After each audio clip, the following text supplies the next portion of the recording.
लोणेरे हत्याकांड आरोपी अटकेत, तपास सुरू, अनुत्तरित प्रश्नांनी वाढवली उत्सुकता।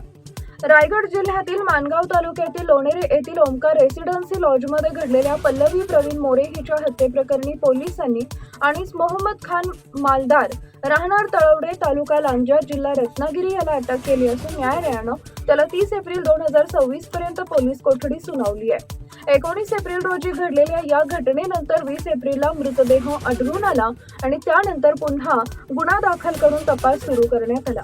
या प्रकरणात पीडित पोलीस तपास वेगाने सुरू असला तरी अनेक महत्त्वाचे प्रश्न अद्याप अनुत्तरित आहेत।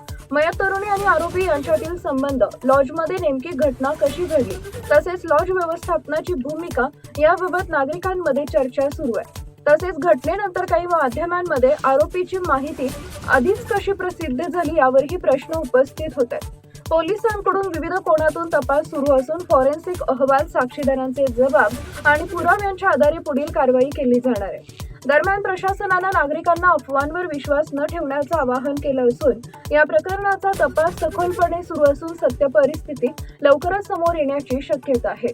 टाइम्स ऑफ महाराष्ट्र न्यूज साठी प्रतिनिधी जयेंद्र मुंडे। रायगड जिल्ह्याला हादरवून सोडणाऱ्या लोणेरे येथील ओंकार रेसिडेन्सी येथे पल्लवी प्रवीण मोरे राहणार वडगाव बौद्धवाडी हिच्या हत्याकांडातील आरोपी अखेर आज पोलिसांच्या ताब्यात आला आहे।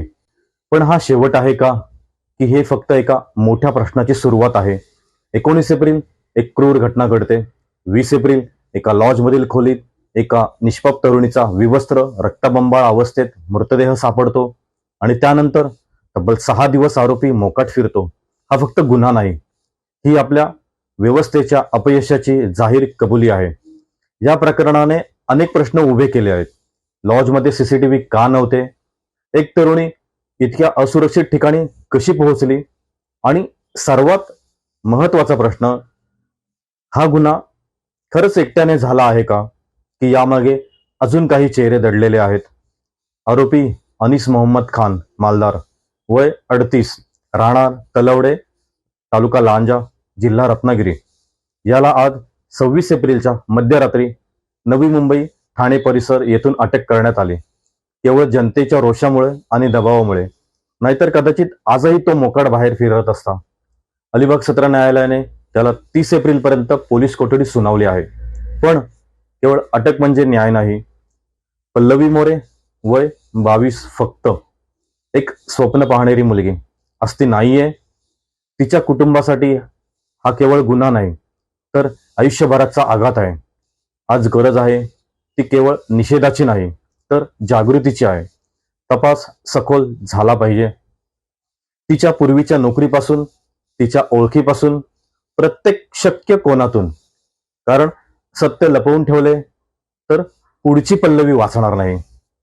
महिलांच्या सुरक्षेच्या घोषणा आपण खूप ऐकल्या, आता कृतीची वेळ आली आहे। पल्लवीला न्याय हा मिळालाच पाहिजे।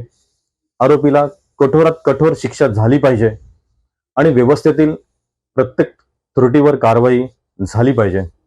कारण प्रश्न फक्त पल्लवीचा नाही आहे, प्रश्न आहे उद्या कोण?